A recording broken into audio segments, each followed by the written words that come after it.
The way of life, ang paraan ng pamumuhay. Yan po ang ating tatalakayin ngayong umaga sa ating pong live daily devotion. Tuturuan tayo ng Panginoon na ang paraan ng pamumuhay, paano natin ito gagawin sa pamagitan ng kanyang kalooban.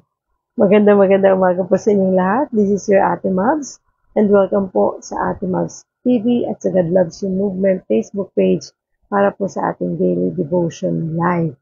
Today is July 30, 2025 at magandang umaga po sa inyong lahat.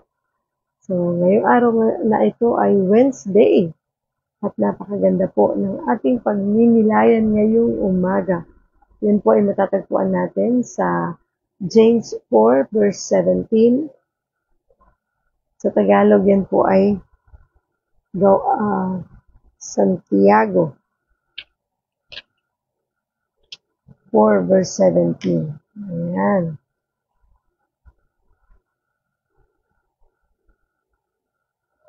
Ayan. Santiago 4 verse 17 na matatagpuan po sa page 298 ng ganitong Bible. Kung pareho tayo ng Bible, ay dyan niyo po yan matatagpuan. Santiago 4 verse 17. Napakabuti ng Diyos. Sige po. Mag-share lang po ako habang kayo ay hinahanap ninyo sa inyong Bible. Ang verse na ito, mag-share lang ako ng mabilis lang po. Yan, sige lang. Yan po natin kung makakapag-share tayo mabilis.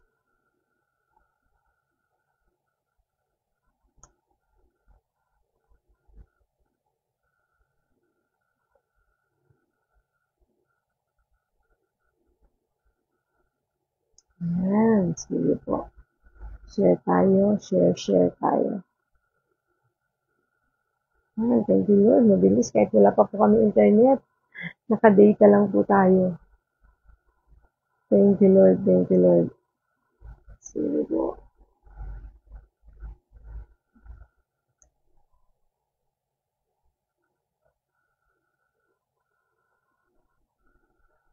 Napakabuti mo, O Diyos.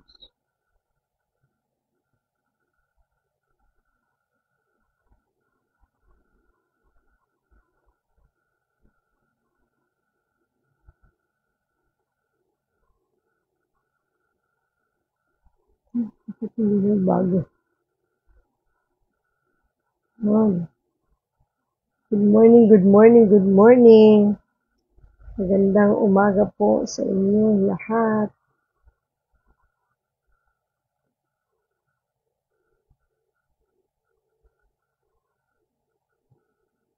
Yun. Ay, maging mabilis yung ating pag-share. Thank you, Lord.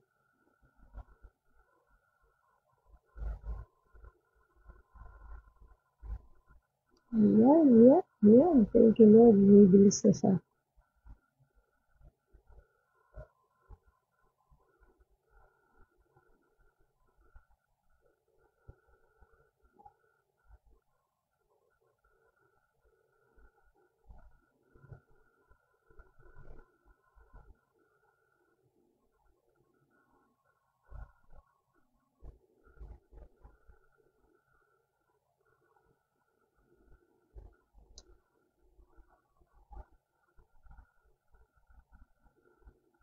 Thank you, Lord. Sige lang po, mag-share lang po ako ng mabilis. Good morning sa mga ka-low-carbs, ka-stroke, at kakwentuhan ko dyan. Good morning din po sa mga nanonood sa God Loves You Movement Facebook page. At sa ating Mavs Digipreneur page. Good morning!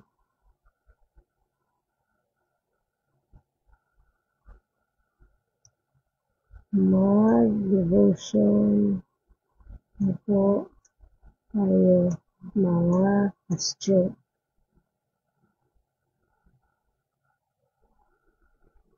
Yun. Isa na lang. Good morning! Ang saya.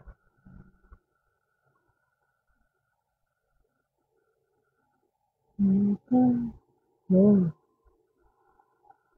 Share natin.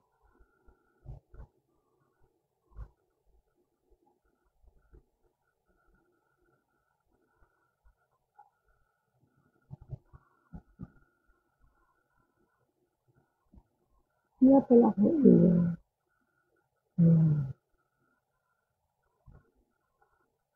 Yan. Yan. Yung aking ilaw ay nagpumukurap-kurap.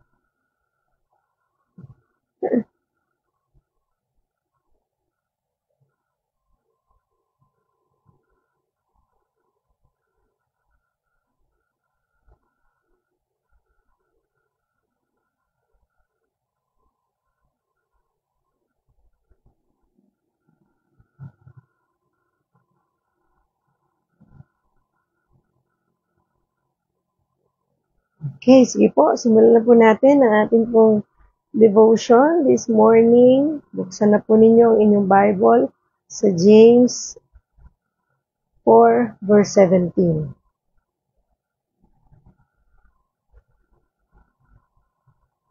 Ayan. Okay. Share lang po ako ng ilan sa mga natin. Hallelujah, hallelujah, hallelujah. Last one.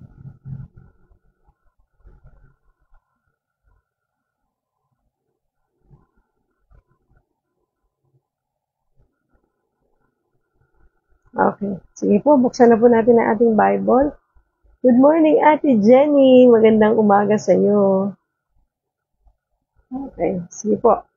So, James 4 verse 17, sabi po sa New International Version, if anyone then knows the good they ought to do and doesn't do it, it is sin for them. Sabi naman po sa Tagalog, sa Santiago 4 verse 17, ang nakakaalam ng mabuti na dapat niyang gawin, ngunit hindi ito ginagawa, ay nagkakasala. Purihin ng Diyos sa pagkabasa ng kanyang salita. Manalangin po tayo. Panginoong Diyos na makapangyarihan sa lahat, maraming salamat po sa umagang ito. Pinupuri ka namin, pinasasalamatan ka namin, dinadakila ka namin, Panginoon, because you deserve all the highest praise. Samahan po kami ngayong umaga, Panginoon. Puspusin mo kami ng iyong pag-ibig. Puspusin mo kami ng iyong banal na spirito. Hayaan mong malayang makakilos ang iyong banal na spirito upang kami matuto, Panginoon. Ituro mo sa amin ang mga bagay na nais mong matutunan namin. We love you, Lord. We praise you and we honor you. Give us the wisdom, the knowledge, and understanding, Lord. We thank you, Lord. In Jesus' name we pray. Amen and amen. So, good morning po muli sa inyong lahat. At ngayon po ang ating pagninilayan ay kinuha po natin sa James 4 verse 17. Sabi po sa New International Version, if anyone then knows the good they ought to do and doesn't do it, it is sin for them. Sabi naman po sa Santiago 4 verse 17, ang nakakaalam ng mabuti na dapat niyang gawin, ngunit hindi ito ginagawa, ay nagkakasala. So napakaganda po ng paalalang ito para sa ating lahat, na dapat nating gawin yung mga bagay na alam na nating tama, yun ang dapat nating ginagawa. Diba? Huwag na yung kabaligtaran nito. Kasi kapag alam mo ng tama o alam mo ng mali, tapos ginagawa mo pa, ay isang kasalanan. Napakaganda na ito'y mapaalalahanan tayo patungkol dito. Kaya naman ang ating pong topic this morning is all about the way of life. Ang paraan ng pamumuhay. So the letter from James found in the New Testament is overflowing with practical wisdom for our daily lives. James was the brother of Jesus, and his writings are full of teachings similar to how Jesus taught in the Gospels. So kapatid po siya ni Jesus Christ, at matatagpuan ang Santiago sa Bagong Tipan. Kaya medyo bandang dulo na po yan ng aklat na ito at ng Biblia. At nag-overflow to ng practical wisdom, mga karunungan patungkol sa ating araw-araw na pamumuhay. At nakakatuwa po, similar ito sa teachings ni Jesus Christ sa Gospel. So James 4:17 provides us with a very simple definition of sin. James says that sin is when we know what we ought to do and we do not do it. Di ba? Hindi no? Yung bang dapat nating gawin, yun yung hindi natin ginagawa. At yung mga mga dapat nating gawin, hindi yun ang ginagawa natin. So it's when we have knowledge of what's right, but we deliberately choose not to do it. Bakit nga ba ganun, no? Sabi nga, parang may kantang ganyan, di ba? Gusto kong bumait, pero di ko magawa.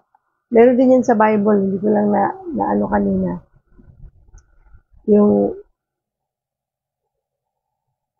Ayan, sige, hanapin natin.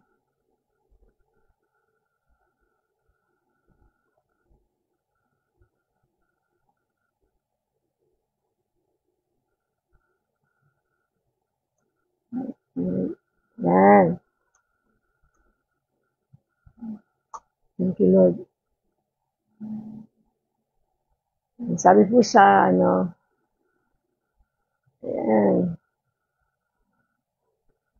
So, sabi sa Romans 7, verse 19 to 25, For I do not do the good I want to do, but the evil I do not want to do. This I keep on doing. Now, if I do what I do not want to do, it is no longer I who do it, but it is sin living in me that does it. So, pag nagagawa natin yung mga bagay na mali, hindi na yun tayo, kundi yung kasalanan na namumuhay na sa ating pagkatao. Kaya nga po ang kasalanan ay dapat isinusuko sa Diyos. Nang sa ganon, hindi na yan ang ipamuhay natin, kundi yung buhay na bigay ng Diyos sa atin. At sabi po dito, there are many ways that we learn what the right thing to do. What the right thing to do is, when we read the scripture, we are constantly learning how God wants us to live. Di ba sabi po, maraming paraan, no? Na para tayo matuto kung paano mamuhay ng tama sa buhay natin ito. Kapag nagbabasa tayo ng scripture, constantly natututo tayo tungkol sa salita ng Diyos. Kung paano mamuhay ng tama in accordance to His will. And what He wants us to do with our lives. Kung anong gusto ng Diyos na gawin natin sa ating buhay. Yan po ay nakasulat sa Bible. And we also have the Holy Spirit within us who guides and teaches us. Diba? Meron pong Holy Spirit na gumagabay sa atin, nagtuturo sa atin kung paano mamuhay ng tama sa mundong ito. At hindi lang tayo basta ginagabayan, kundi tinuturuan tayo kung ano ang tamang pamumuhay. At gusto ba natin yon? Siyempre gusto natin na matuto tayo sa nais na ipamuhay ng Diyos sa atin. Ayaw natin kasing maligaw, mapahamak o malito sa mundong ito. We have no excuse for not knowing the right thing to do in almost every situation. Wala tayong excuse, di ba? Para matutunan natin ang mga tamang bagay na dapat natin gawin in every situation. Because God has told us how He's designed things to work and how we should act. Sa totoo lang, itinuturo na ng Diyos lahat-lahat sa atin. Kaya wala tayong excuse para hindi ko magawa yan, para hindi ko yan gawin. Diba? Kasi yun talaga ang mananaig sa atin. Dahil ang Diyos na ang nananahan sa ating buhay. Diba po? Nangyayari lang naman yung paggawa ng kasalanan kapag tayo ay namumuhay pa sa kasalanan. Dahil yung ating katawan na ito ay dating nasa kasalanan. At nung tayo ay nasa Panginoon na at namumuhay na tayo ng naayon sa Kanyang kalooban, mapapansin nyo, talagang hindi na tayo bumabalik sa dating tayo. No? Hindi sa dati nating mga kasalanan because of the Holy Spirit.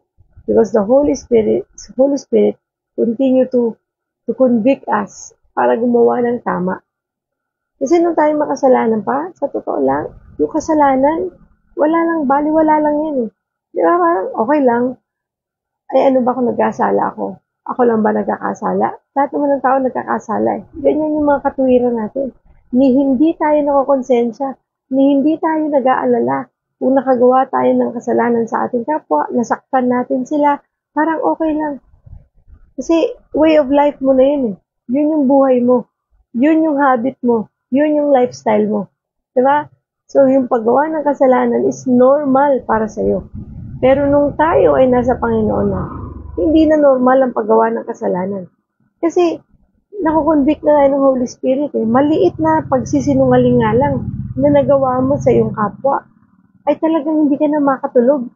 Nag-aalala ka na bakit nga ba ako nakapagsalita ng gano'n? Bakit ko nga ba ito nagawa? At agad-agad kang kinukonvict ng Holy Spirit na humingi ng tawad, tumawag sa Diyos, at idulog sa Diyos yung nararamdaman mo. Di ba may gano'n na? May gano'n na ba kayo? Kasi importante po yun, no? Kasi pag wala pa tayo sa gano'n, ay medyo i-check natin ang ating sarili. Bakit parang hindi pa ako hindi nangyayari sa akin yung sabi ni Ate Moms. So, we need to reconcile with Jesus kapag ganun. Go back to God. Go back to Jesus Christ. And isuko mo na yung lahat. Baka meron pang hindi isinusuko. Kaya, ganun tayo. Di ba po? Napakahalaga na nauunawaan natin. Dahil kapag sabi nga natin kahapon sa ating pinag-aralan, di ba? Kapag tayo nasa Panginoon na, yung liwanag ni Jesus Christ ay talagang present. Kaya kita natin kung ano yung tama at kung ano yung mali. So, pag tama, yun yung gagawin mo. Pag mali, hindi yun yung gagawin mo. Dahil malinaw sa'yo yun. Dahil yun ang itinuturo ng Diyos sa atin. Kaya ngayon pagpapakabait, hindi po yan dahil gusto mong magpakabait. Kung hindi, talagang ang naturally bumabait ka, nagtatransform ka because of Jesus Christ. Because of the learnings, the teachings na natututunan mo as you go along the way ng pagiging Kristiyano mo. Di ba napansin niyo po ba yan? Hindi naman tayo isang glap, ganun ka nakabait. Transformed ka na the moment na kilala mo si Jesus Christ. Sabi nga, we are still in works in progress. Tayo ay tuloy-tuloy na binabago at inaayos ng Panginoon. Hindi naman tayo na instantly sobrang bait na tayo, banal, hindi na nagkakasala. Wala pong taong ganun. But God is not finished yet, di ba? Sa buhay natin. Patuloy at patuloy tayong inaayos, binabago, at tinutulungan ng Diyos na dumating ang panahon na tayo maging katulad niya. At sana yun din yung desire natin, no? Yun yung desire ng puso natin na talagang magbago tayo sa ating pong buhay, sa ating pamumuhay bilang Kristiyano. Kung hindi pa natin nagagawa, ay ipagpatuloy nating ipanalangin sa Diyos na tulungan tayo na magbago sa ating buhay. Dahil hindi po talaga madali, no? Sa totoo lang, lalo na kung nagsisimula ka pa lang bilang Kristiyano, napakarami pang struggles. Sabi nga, ay ang dami pa na kailangan mong baguhin. Kaya nga, napakahalaga na magbabad tayo sa salita ng Diyos. The moment na maging Kristiyano ka, huwag kang tumigil sa pagbabasa ng Bible, pananalangin, pag-attend ng Bible study, fellowship, D-group, sa church, mag-involve ka. Dapat meron kang church na ina-attend. Huwag yung, ay, nakakilala na ako sa Panginoon, okay na yon. Hindi pwedeng okay na yon. Kailangan nag-i-involve ka sa church. Kasi sa church, doon, magkakaroon ka ng mga kakilala, na mga tao na magagabay sa iyo para ikaw ay lumago. At doon, every Sunday, mararamdaman mo, hindi ka nag-iisa, di ba? And then, unti-unti, after attending church, unti-unti mag-involve ka sa ministry, mag-join ka sa mga ministry, mag-join ka sa D-group, sa fellowship, di ba? So, ayan, again, I'm inviting everyone to join us, no, sa fellowship dito sa God Loves You Movement, sa God Loves You Movement ministry natin, na kung saan may fellowship kami every Mondays and Thursdays, magkaiba po ng grupo yan. So, I hope you join us. Kasi napakahalaga po nun. Makapansin nyo, pag kayo ay naging Kristiyano, tapos, hindi na kayo nag-involve, hindi na kayo nag-attend ng church, tapos wala kayong ministry, o wala kayong group, wala kayong Bible study, babalik lang kayo sa dati. Diba? Kasi hihilahin din kayo ng mundo. Dahil, tingnan mo, kung ikaw ay isang Kristiyano na, sa totoo lang, araw-araw ng buhay mo, susuong ka, or ikaw ay haharap sa mundo na punong-puno ng temptations, punong-puno ng mga makamundong bagay. Kapag hindi ka dyan matatag, darating ang araw, mahihila ka niyan. Manghihina ka at posible bumalik ka sa dating ikaw. Pero kapag ang sarili mo ay in-involve mo sa church, kahit na ano pa mang mga temptations yan sa mundo, hindi ka niyan madadala kasi rooted ka na. Kasi equipped ka. Diba? Napakahalaga po nun. Kaya nga dito ang kulit natin na sinasabi natin lagi, magbasa tayo ng Bible. Diba? Kasi ito yung isang paraan upang tayo ay ma-equip, upang tayo ay mapuno, mapuspos ng kaalaman patungkol sa Diyos. Dahil the more na makilala natin ang Panginoon, the more tayong tumatatag. Hindi tayo kayang madala ng mundo papalayo sa Diyos. Kung hindi, ang mundo ang dadalhin natin palapit sa Diyos. Di ba po? Ganun po dapat eh. Kaya ang daming Kristiyano ang napapahiwalay sa Diyos kasi sila ang humihiwalay sa Diyos. Hindi sila nag-i-involve sa mga spiritual activities na dapat ay hindi hadlang yung trabaho. 'Di ba? Ang dami kong kilala na may trabaho pero nakakapaglingkod. 'Di ba? Nandiyan katulad ni Pastor Alma. Nagtatrabaho pero naglilingkod. Hindi nagiging hadlang 'yon. May negosyo yung iba pero naglilingkod. 'Di ba? Katulad ko, binigyan ako ng Diyos ng pagkakataon na magkaroon ng negosyo. Pero hindi ko bibitawan ng Panginoon. Kasi yun ang nagiging maling mindset eh. Na kapag ka nagnenegosyo na, baliktad eh. Ang binibitawan ang Diyos. Ang mga gawain patungkol sa gawain tungkol sa Diyos. 'Di ba? Pang ministry, bibitawan kasi naging maganda yung trabaho. Eh, bago ka nagka-ministry, nanalangin ka bago ka nagkatrabaho, nasa ministry ka, panalangin mo na, Lord, bigyan mo ako ng trabaho, tulungan mo po ako magka-negosyo, tulungan mo po ako magkaroon ng income, tulungan mo po ako kasi kailangan tumulong sa pamilya ko, yung asawa ko, yung mga gastusin na mas mainam at meron kami mga gustong tulungan tao, gustong tulungan churches.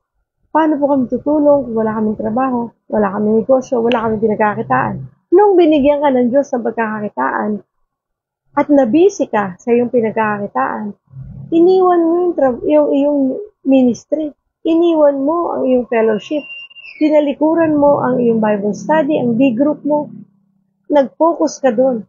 Bakit ganun? Diba? Pwedeng pagsabayin yan. Dahil mas dapat mong matutunan na sa lahat ng bagay, priority ang Diyos. Ano man ang ginagawa mo, ano man ang bagay na gagawin mo, plano mo, desire mo, dapat number 1 ang Diyos sa listahan mo. Kasi pag ang Diyos ang iniwan mo, maniwala ka, magiging magulo ang iyong sitwasyon sa kung saan ka nandun ngayon. Sa totoo lang. Kasi dati kang napakalapit sa Diyos. Dati kang busy sa ministry. Dati kang busy sa Bible study. Ngayon, nagkatrabaho ka, wala ka ng time. Kasi sobrang nag-OT ako. 7 o'clock yung fellowship namin. Nag-OT ako. Pag nag-OT na ako, hindi na, diba? Why don't you pray to God na, Lord, tulungan mo po akong maging maayos yung aking pong schedule. Tulungan mo po ako, Panginoon, na itong aking trabahong pinasok o negosyong pinasok ay maging kalugod-lugod sa iyo ang lahat ng gagawin ko. So, huwag mo hayaang ako ang lumayo sa iyo. Bagkus, ikaw ang dalhin ko dito. Alam niyo po yung bago kong negosyo ngayon. Sabi ko, Panginoon, maraming salamat. Kasi ngayon ako nakakita ng ganitong business na ang Panginoon ang sentro. Ang Panginoon ang kanilang tunay na pinararangalan. Ini-exalt. And I praise God. Kasi sa totoo lang, hindi kailangan paghiwalayin ang trabaho at ang Diyos. Hindi kailangan paghiwalayin ang negosyo at ang Diyos. Ang pag-aaral at ang Diyos, laging dapat magkasama yan. At dapat nga, mas lamang ang Diyos kaysa sa anumang bagay na ginagawa mo. Diba? Kasi naku, maniwala po kayo, yan po ay based on my own experience. Noong mga panahon na ako'y pinagpapala ng Diyos sa magandang negosyo, magandang trabaho, kumikita ng maganda, naku, nakalimutan ko talaga ang Panginoon. At talagang as in, pati ministry ko, tinigil ko. Dahil feeling ko busy ako sa trabaho and thank you Lord, bless mo ako sa trabaho na to. At ako'y pinagpapala mo ng magandang sweldo, pinagpapala mo ng magagandang opportunities, na po-promote ako. Hindi ko nakita na kaya nga ako blinis ng Lord kasi nasa Panginoon ako nung time na nakuha ko yung trabaho na yun. Bakit kung kailan ako na-bless dun sa trabaho na yun, saka ako iniwan yung talagang nagbe-bless sa akin. Sometimes kasi nakatingin na tayo sa blessing, hindi na tayo nakatingin dun sa sino yung nag-bless. Di ba? Akala mo yung blessing, dahil binibless ka, lahat galing sa Diyos ito. Alam niyo po, ang blessing pwede rin gamitin ng kaawayan para mapahiwalay ka sa Diyos. Di ba? Kaya huwag mong hahayaan. Hindi sinabi ng Diyos na huwag kang magtrabaho. Dahil hindi tayo sabi ng Diyos, huwag pakainin ng tamad. So, hindi sinabi ng Diyos huwag kang magtrabaho. Paano mabubuhay ang pamilya mo kung hindi ka magtatrabaho? Kailangan mo yan. Kaya lang, tandaan mo na sa pagtatrabaho at pagnenegosyo mo, ang Panginoon pa din ang dapat na sentro. Kaya doon papasok yung ginagawa mo yung mga bagay na dapat mong gawin at huwag mong gawin yung mga hindi mo dapat gawin. Di ba? Katulad ng may trabaho ka, anong dapat mong gawin? Pagbutihin mo yung trabaho mo at to glorify the Lord. At huwag mong hahayaan na ang trabaho mo magiging dahilan upang talikuran mo ang iyong paglilingkod sa Diyos. Di ba? Totoo naman eh. Gagawin kang busy ng kaaway sa mga yan. Sa iyong trabaho, sa iyong negosyo. Hindi ibig sabihin iwanan mo yung trabaho mo. Mali yun. Bigay ng Diyos sa iyo yan. Pinagdasal mo nga eh. Gawin mong dapat ang Diyos ang priority habang nagtatrabaho ka, habang nagnenegosyo ka, habang nag-aaral ka, habang nagtatrabaho ka sa bahay niyo as nanay, ang priority mo ang Panginoon. Di ba po, no? Tandaan natin yan. Yung pamumuhay natin, simple, di ba? Ang pamumuhay natin, yung paraan ng pamumuhay natin, yung way of life natin, dapat way of life na in accordance to the will of God, na nakaangkla pa rin sa Diyos na buhay na siyang gumagabay sa atin. Kasi pag bumitaw ka talaga, naku, aagusin ka, dadalhin ka ng mundo. Kasi imagine mo, no, sa loob ng trabaho mo, sino mga kasama mo doon? Mostly hindi Christians. Diba? At andun ang lahat ng uri ng ugali, temptations, na pwede kang madala, matangay ng agos, papalayo sa Diyos. Na minsan, meron ka ng aatenan na devotion, meron kang aatenan na fellowship, meron ka aatenan ng Bible study, nayakag ka ng trabaho mo. Dito ka na, sumama ka sa amin. Kasi ngayon lang naman tayo magbabanding, ngayon lang tayo magkakasama-sama eh. Yan namang inyong, nandyan lang yung church nyo. So, saan ka sasama doon? Alin doon ang pakikinggan mo? Alin doon sa tingin mo ang tama? Ang hindi ka sa kanila sumama at bumalik ka at umattend ka ng devotion o sumama ka sa kanila at umabsent ka sa devotion mo. So, yun yung bagay na pinapaalala sa atin. Na alam mo dapat, as a child of God, alam mo kung ano yung mali at tama. Kasi binigyan ka na ng kaliwanagan ng Diyos eh. Alam mo kung ano dun yung tama. Diba? Kasi, maaaring sabihin mo, sige, pagbigyan ko kayo once. Alam mo ba yung isang beses na yun, masusundan yun. At darating ang time, ginagawa mo na yun kasi ayaw mong sabihin nilang wala kang pakisama. Ayaw mong sabihin nila na ganyan ka na. Diba? Di ka man lang sumasama sa amin. Diba? So, alam niyo yung mga ganung bagay. Huwag tayo magpapadala. Kapag alam mo kung ano yung priority mo, doon ka dapat. Yung priority mo yung family mo, dahil may family activity kayo, doon ka. Eh lalo na, kung yung activity mo is all about the Lord, doon ka talaga dapat. Kasi doon ka committed eh. Nag-commit ka sa Lord. Dapat yung commitment mo, ay nandun. Kasi yung mga lakwatsa, yung mga nightlife, yung mga gimmick, hindi naman parte ng trabaho mo yun eh. Diba? E paano yun ate Mabs? Yung boss ko nagyayaya sa akin. Yun ang mabigat. Diba? Pwede mo naman sabihin, maging totoo ka sa kanya. Diba? At I'm sure, God will make a way na maunawaan ka niya.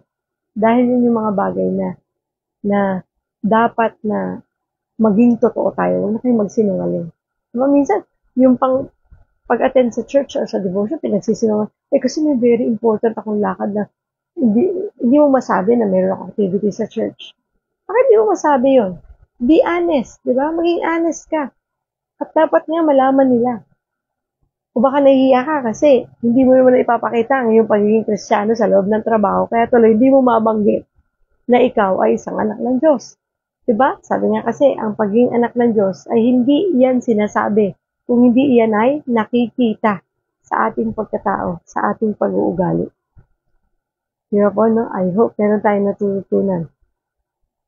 Sabi dito, but the beauty of the gospel is that when we sin against God, we can still come to Him and confess our sins. Yun ang pinakamaganda doon. Kapag naman talagang dumating sa punto na hindi mo naiwasan nakagawa ka ng isang bagay na hindi ka lugod-lugod sa Diyos, yun ang maganda. Pwede tayong bumalik sa Diyos, dumulog sa Diyos, manalangin at humingi ng tawad. Pero, huwag naman nating abusuhin yun na pwede naman ako humingi ng tawad, sige na, magkasawa ka ngayon. Kasi sa totoo lang, sabi ko nga sa inyo, pag tunay na ang Diyos ay nananahan sa iyong puso, yung pamumuhay mo, naka-align yan in accordance sa will ng Diyos, sa kalooban ng Diyos, sa kagustuhan ng Diyos, at sa mga nais ng Diyos na ipasunod sa atin. Yung paggawa ng kasalanan, maaring magawa mo yan once, pero hindi mo na yung pangangalawahan. Diba? Hindi mo na ulitin. Kasi talagang pipi mo sa puso mo yun. Talagang makukonvict ka ng Holy Spirit na, ba't ko ba nagawa yun? At di ko na talaga yun uulitin. Napansin niyo po ba yan sa inyong mga sarili? Diba? Nakagawa naman talaga tayo ng kasalanan yan. That is normal. Tao tayo at nasa flesh pa tayo. At ang maganda doon, kapag tayo ay nasa Panginoon, yung paggawa ng kasalanan na yun, ay hindi yan magiging normal sa atin. Yan ay isang burden, yan ay isang bagay na ayaw mo nang gawin ulit. Diba parang ayoko na, hindi ko na talaga yan gagawin. At never ko na yan gagawin. Dahil ayoko nang bumalik dyan. Dyan na ako galing. Diba? Ganun na tayo eh. So, masyado na tayong maingat sa ganyang bagay. Because we know Jesus Christ and we know ano yung gusto niya ipagawa sa atin. Ganun na tayo ka-sensitive pagdating sa ganung bagay. And I hope, ganun sana talaga tayo. No? So, God's word says that when we confess our sins to God, He is faithful to forgive us. And He doesn't count our sins against us. Yun ang maganda sa Diyos. Pag tayo ay lumapit sa Diyos at tayo humingi ng tawad sa Kanya, sincere, no, may kababaang loob, ay talagang patatawarin tayo ng Diyos. Maging ano pa man ang kasalanan mo, ano pa man ang nagawa mong pinakamabigat sa tingin mo, patatawarin ka ng Diyos nang walang panunumbat, nang walang salita na maririnig ka na sinisisi ka, pinagagalitan ka, di ba? Ang tao, pag humingi ka ng tawad sa tao, may maririnig ka pa eh. Kaya ka naman kasi ganyan, ikaw naman kasi, di ba? May mga ganun pa, pero ang Diyos, kapag tunay na dumulog ka sa Kanya, humingi ng tawad sa mga kasalanang nagawa mo, wala ka maririnig, yayakapin ka niya. Parang yung prodigal son, di ba? Narinig niyo na ba yung kwento ng prodigal son? Na yung anak na bunso ay hiningi niya ang kanyang mana ng maaga, buhay pa yung tatay, at talagang ginamit niya to sa wala namang papararakan, wala namang importante, no? Tapos naubos, naghirap siya, nagdusa siya. Tapos yung naisip niya na bumalik sa tatay niya. At nung bumalik siya sa tatay niya, ni isang salitang panunumbat wala siyang narinig. At yung tatay niya, malayo pa siya, nakita na siya. At tinakbo siya, sinalubong, niyakap, binihisan ng maayos. Diba? Wala siyang narinig na paninisi, panunumbat, wala. Ganun kabuti ang Diyos natin. Ganun, doon dinidemonstrate ang pag-ibig ng Diyos sa atin. Diba? Pinakita niya na ganito ko kayo kamahal. Pag lumapit kayo sa akin, humingi kayo ng tawad. Hindi ako mag-aatubiling patawarin kayo. Kahit ano pang kasalanang nagawa ninyo, kahit gaano pa ito kabigat, ay patatawarin tayo ng Diyos dahil ganun niya tayo kamahal. Ang sarap ng ganung pakiramdam, ano po? Kasi sa mundong ito, minsan pag ikaw ay nagkasala, parang, at alam ng lahat yung kasalanan mo, parang lahat ng tao kinukondema ka. Lahat ng tao maririnig mo, kasi naman, kaya ganyan niya, kasi ganun. Magkasakit ka nga lang eh. Di ba? Nagkasakit ka na nga, nakakarinig ka pa ng mga salitang ayaw mong marinig. Sa totoo lang, yung sisihin ka pa, kasi naman kung ano-anong kinain mo, kasi naman nagpabaya ka, kasi naman nagpapaulang ka, di ba? Sa totoo lang, minsan, guilty ako dyan eh. Di ba? Yung bang, huwag ka na magsalita. Kasi hindi makakatulong sa taong may sakit. Di ba? Hindi nyo alam ang pakiramdam ng may nararamdaman. Ang bigat, ang hirap. Paano kung matindi pa yung sakit niyan? Paano kung sa puso ang sakit niyan? Yung mga sinasabi nyo, lalo niyang tumitimo sa isip niya at lalong nagkaka-stress sa kanya na hindi makakatulong sa kanyang pagaling. May maibabalik ba yung kalusugan niya sa sisihin natin siya at pagalitan natin siya at sermonan natin siya ng paulit-ulit? Wala namang maitutulong. Diba? So, isa yan sa mga bagay na ano ang dapat gawin at ano ang hindi dapat gawin. Diba? So, doon sa mga bagay na yun, dapat maging aware tayo sa ating mga sinasabi. Dahil kung wala naman tayong mabuting masasabi, wag na lang tayo magsalita. Kung hindi naman ito makakatulong sa iba, ay manatili na lang tayong tahimik. Okay po? So, sabi dito, God is so faithful to forgive us. He doesn't count our sins against us. Kailanman hindi nagbilang ang Diyos ng kasalanan natin. Tayo nga mga taong kulit natin, paulit-ulit tayo nagkakasala. Binilang ba yan ng Diyos? Na sa tuwing lalapit ka para humingi ng tawad, sasabihin ba ng Diyos sa'yo, nakasampu ka na ha, nakakailang ka na. Pero ang nanay, sorry, tayong mga nanay, di ba? Binibilang natin yung kasalanan ng asawa natin.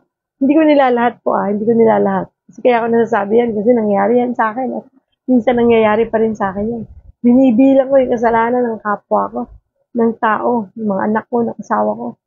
Na talagang sabi ko, Lord, sorry talaga. Mali yun. Hindi mo dapat yung bilangin. Ito nga, nagkakasala ka rin eh. Hindi ka nga binibilangan ni Lord eh. Tapos nang binibilang mo yung kasalanan ng ibang tao sa'yo. Sino ka? Diba? Sino tayo? Wala tayong karapatang gawin yan. Sa kahit na sinong tao sa buhay natin. Diba? Kaya po, ingat-ingat tayo. Dahil tayo po ay hindi perpektong tao. Nagkakasala rin tayo. Meron lang akong gustong i-share dito. Sabi dito sa Acts 16 verse 31. He has saved us and called us to a holy life. Not because of anything we have done, but because of His own purpose and grace.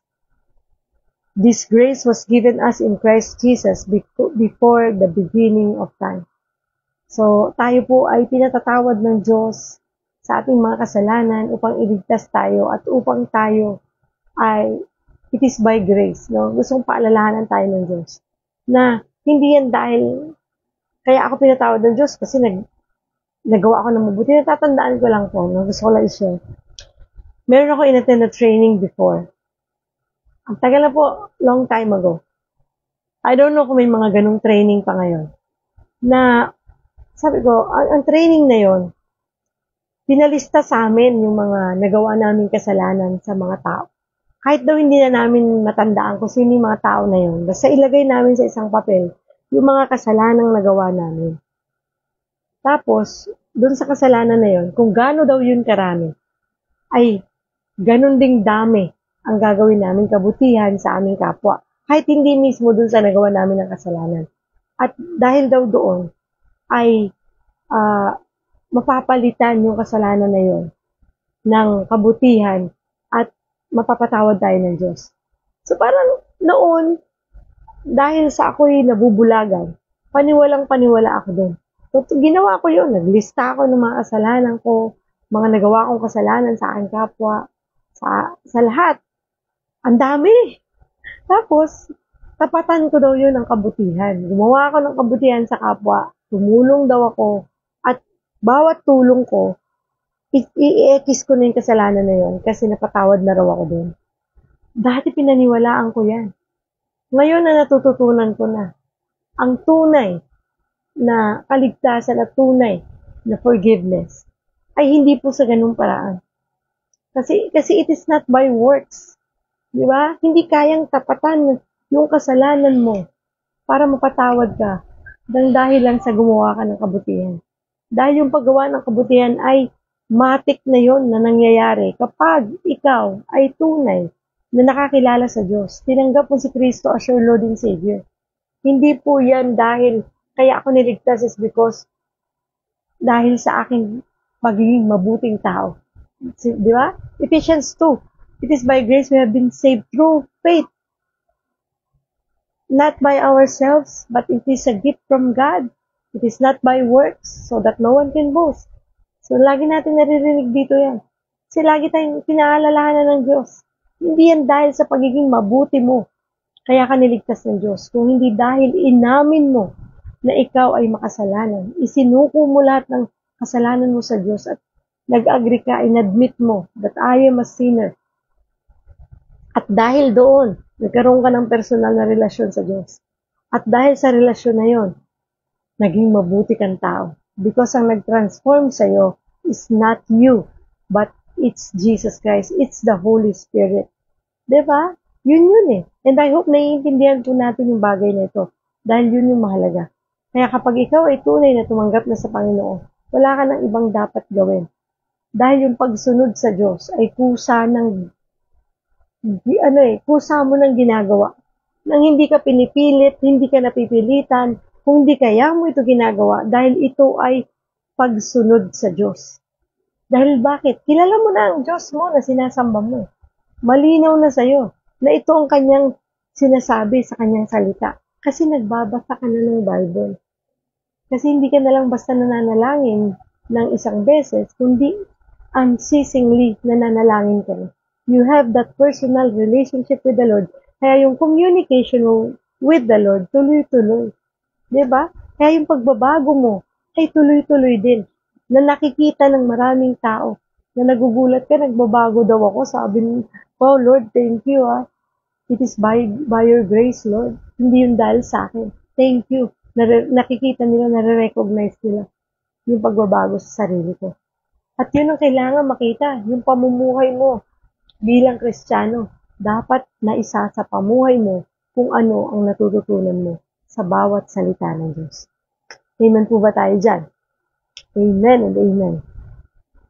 At sabi pa dito, whatever you do, work at it with all your heart as working for the Lord, not for human masters, since you know that you will receive an inheritance from the Lord as a reward. It is the Lord Christ you are serving.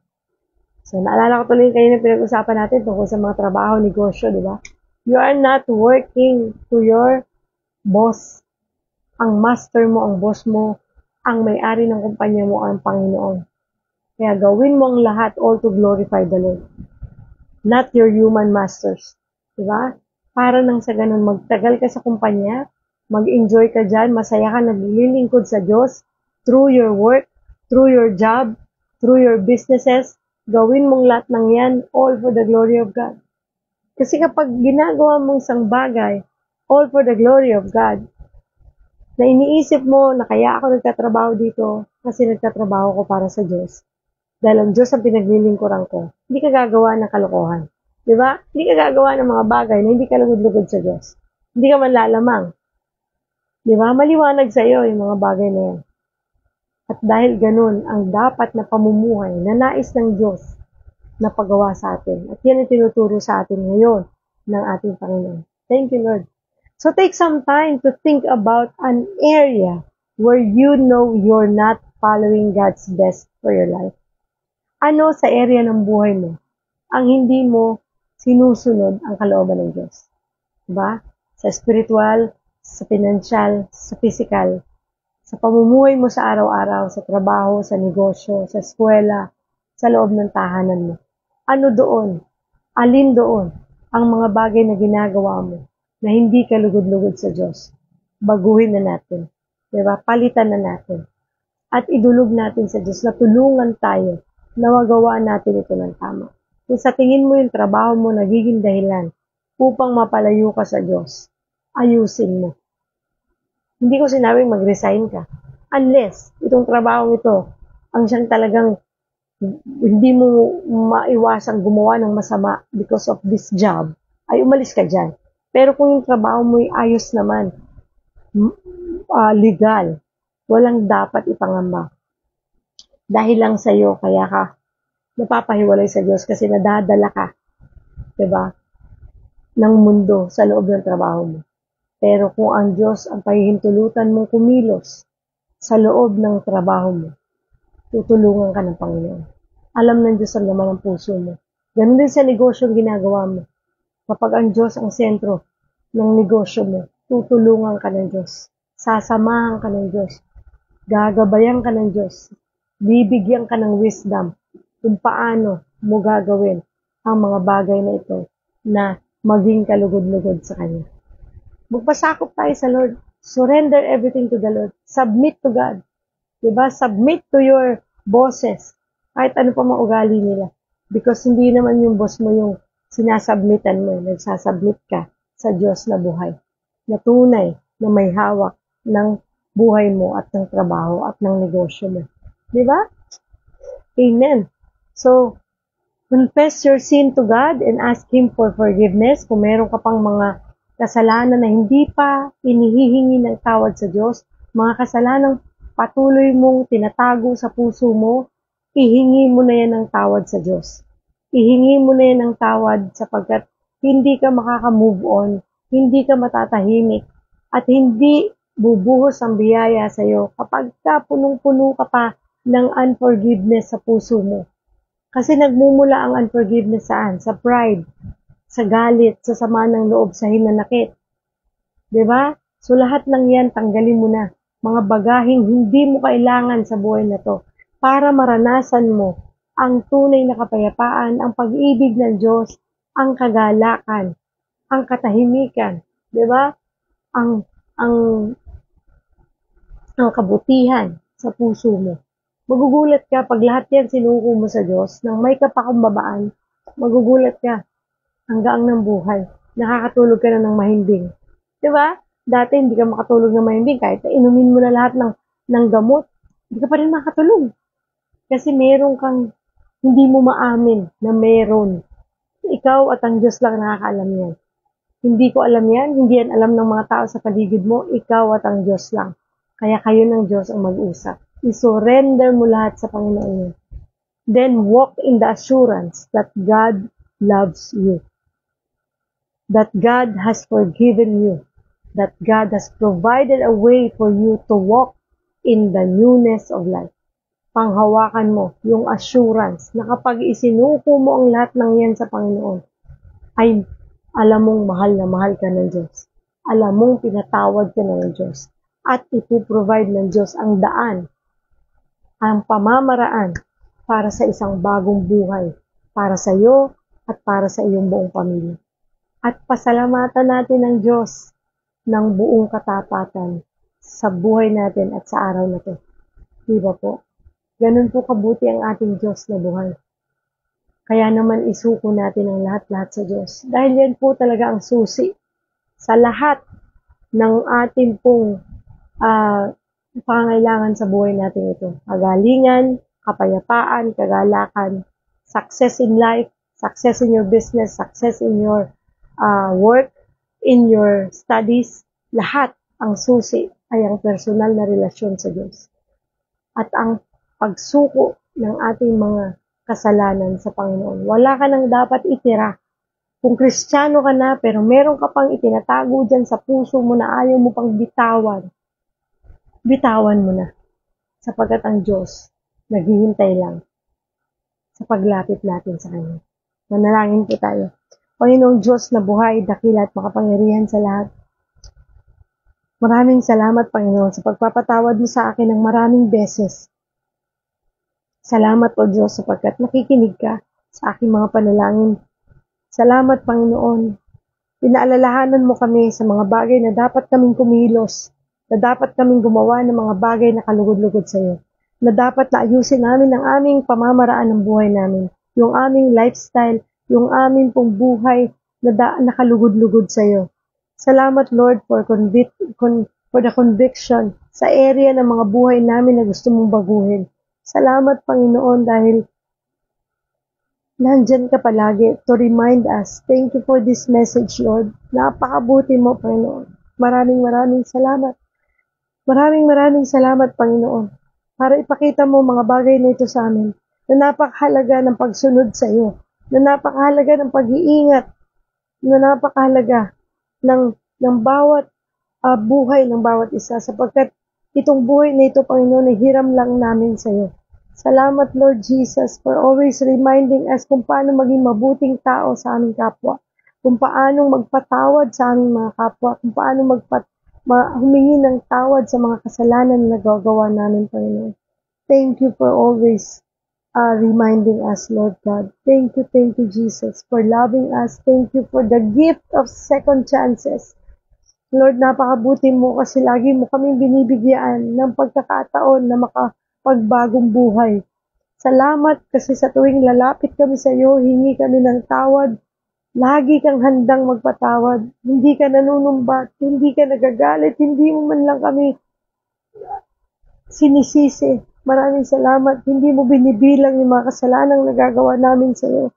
Thank you, Jesus. Thank you, Father God, for your love, for your mercy, for your goodness, for your faithfulness, for your kindness. Thank you for your grace. Maraming salamat po, Panginoon. Continue to guide us, Lord, as we live better, Lord, sa buhay na to serve you. Kasi, Lord, di kami makakapaglingkod na maayos kung hindi maayos ang buhay namin. Salamat, Panginoon, for always reminding us. Maraming salamat sa buhay ng lahat ng taong nanonood ngayon, Panginoon. Alam mo ang aming mga panalangin, alam mo ang aming mga daing, alam mo, Panginoon, ang mga pinagdaraanan ng bawat isa. May mga nanonood ngayon, Panginoon, na may mga karamdaman pa hanggang ngayon. Nawa, O Diyos, bigyan mo sila ng kagalingan nagmumula sa iyo. Bigyan mo sila ng kalakasan at, Panginoon, nawa, ipunin mo ka ng mga puso na tanggapin kanila bilang Diyos at tunay na tagapagligtas sa mga taong hindi pa kumikilala sa iyo.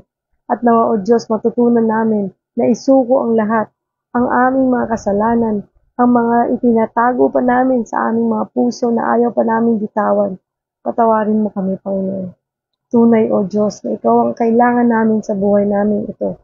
Apart from you, Lord, we can do nothing. Wala kaming magagawa, Panginoon, kung wala kami sa iyo. Kaya naman, Lord, patuloy mo kaming ingatan. 10 ng aming mga mahal sa buhay, 10 ng aming mga pamilya, ng aming buong sambayanan. Dinudulog namin sa iyo, O Diyos, ang mga taong gusto naming ilapit sa iyo. Gusto namin silang makakilala rin sa iyo, Panginoon. Gamitin mo kami na maging matapang na magsalita, matapang na ipamalita ang iyong mabuting balita, matapang na magsabing kami Kristiyano, na ipakita namin, Panginoon, hindi lamang sa salita, kundi sa gawa, ang pagiging mabuting Kristiyano. Maraming salamat, Lord, for this day. We love you, Lord. We love you, Jesus. We love you, Holy Spirit. We praise you, Lord. We honor you, we adore you, we glorify you. Thank you for this day. Bless mo po, Panginoon, ang ating Mavs TV family, God Loves You Movement Ministry, God First Christian Ministry International, ganun din, Lord, ang Global Life University, at ang lahat ng mga churches sa buong mundo, ang CCF at ang iba pang churches, Lord, lahat ng leaders ng church, gabayan mo sila, ingatan mo sila, Panginoon, patuloy mong gamitin upang magpalaganap ng mabuting balita, sapagkat naniniwala kami, Panginoon, kailangan na namin magmadali, sapagkat darating ka na, babalik ka na, Panginoon, at sa iyong pagbabalik, datnan mo nawa kaming handang-handang harapin ka, Panginoon. Sapagkat excited kami, Panginoon. Thank you for everything, Lord. We love you, Lord. We praise you and we honor you. And we bring back all the glory and praises in Jesus' name we pray.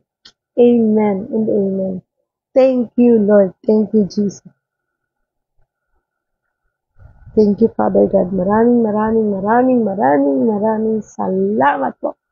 Thank you po. Thank you. Napakabuti ng Panginoon. Hallelujah. Ayan. So, thank you, Lord. Salamat po sa mga nanood sa God Loves You Movement Facebook page, kay Ate Lori, kay Ate Edgy, kay Ate Marilyn, at doon po sa mga nanood sa Ate Mavs TV. Good morning at thank you sa inyong panonood. Ayan. Sige po, check ko lang, no? Dito ako mag-check. Okay. Ayan. Napakabuti mo, O Diyos. Ayan. Sige po, check ko lang, ha. Thank you po. Yan, napakarami po nag-comment. Babasahin natin yung mga comments ninyo. And I hope na i-share po ninyo ang live natin ito. Thank you kay Ate Yesha for tagging your friends. Thank you for sharing this video to your friends. Salamat sa buhay mo. Thank you po sa inyong lahat. Thank you kay Pastora Alma. Thank you po sa mga nanood at naging bahagi ng ating pong devotion na ito. Ayaw magpakita nung kay Ate Jinky, thank you for watching. Thank you po. Thank you Ate Jenny. Thank you Kuya Alan. Maraming salamat po sa buhay ninyong lahat. Napakabuti ng Diyos. Ayan. So, ayun lumabas dito sa laptop ko yung mabagal po kasi nga nakadata. Again, gusto kong ibalik ang papurit na salamat sa Diyos kasi nakadata lang tayo today ulit. Bagamat wala pa rin po tayong internet pero hindi hadlang yon para hindi tayo mag-devotion ng live. At tunay na pinatutunayan ng Diyos ang kanyang kapangyarihan, nakakapag-devotion tayo ng data lang ang ginagamit ng walang interruption. Thank you, Lord. Ang galing mo talaga, Lord. Ikaw na talaga, Lord. Wala kang katulad. Hallelujah, hallelujah. Talaga pong ang Panginoon ay nasa ating kalagitnaan. Thank you, Lord. Thank you. Napakabuti mo. Hallelujah. Imagine niyo po, almost 3 weeks na kaming walang internet. Pero napansin niyo ba, araw-araw pa rin tayong may devotion. Hindi tayo nawawalan because tapat ang Diyos. Buhay ang Diyos. Pinatutunayan niya na siya ang pinakamakapangyarihan sa lahat. Na kapag siya'y tumulong, talagang, wow, amazing. Thank you po. Ayan, sabi po ni Pastora Alma, yes po. Iniwan niyo po lang kanyang mga aral sa bawat isa sa atin. Amen. Araw-araw po binabago po tayo ni Lord, sabi ni Ate Jenny. Amen po, sabi ni Pastora Alma, always put the light in our life to shine the darkness. Don't put the light under the table, it can show the truth. Ito, huwag mo itago ang kaliwanagan. I-share natin yan para maliwanagan ang buong mundo. Amen. We are blessed by God and decided to bring back all the glory to Him. Amen. Always choose what is right and give honors to God. Thank you, Pastora. Maraming salamat po sa lahat ng tinag ni Ate Yesha. And I hope na mapanood po ninyo ang video na ito at ma-share din ninyo para marami po ang makapanood. Maraming salamat po sa buhay ninyong lahat. And I hope to see you all again tomorrow. And tomorrow is Thursday. Ayan. So, maraming salamat po sa inyong lahat. Kita-kits po tayo and I hope na makapag-live na tayo sa iba nating mga topics and also antabayanan niyo yung mga iba pa nating videos na i-upload natin dito. So maraming salamat po sa buhay ninyong lahat.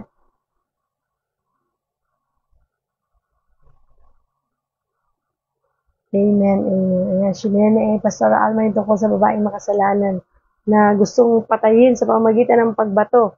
Pero sabi ng Diyos, bumato ang unang tao na walang kasalanan, di ba? Thank you, Lord. Thank you. So, walang bumato kasi lahat makasalanan. So, again po, tuloy-tuloy pa rin ang ating pong daily devotion, Bible reading challenge sa Book of Proverbs. Book 22, 23 na tayo. Book tuloy. Chapter 23 na tayo ngayon. Day 23. Maraming salamat po sa inyong lahat. Kita-kits po tayo bukas sa ating pong devotion live dito sa ating CV at sa God Loves You Movement Facebook page. Mag-follow po kayo para ma-notify kayo ni Facebook at mag-subscribe na din po kayo palambing naman sa ating YouTube channel, Ate Mavs TV, dahil darating po ang time, 30 days lang, mawawala ng lahat ng videos natin dito na live sa Ate Mavs TV at sa God Loves You Movement. Kaya po, doon ninyo ito mapapanood ulit or pwede nyo pa rin i-share sa iba sa ating YouTube channel, Ate Mavs TV. Maraming salamat. God bless everyone. See you all again tomorrow. Always remember, God loves you.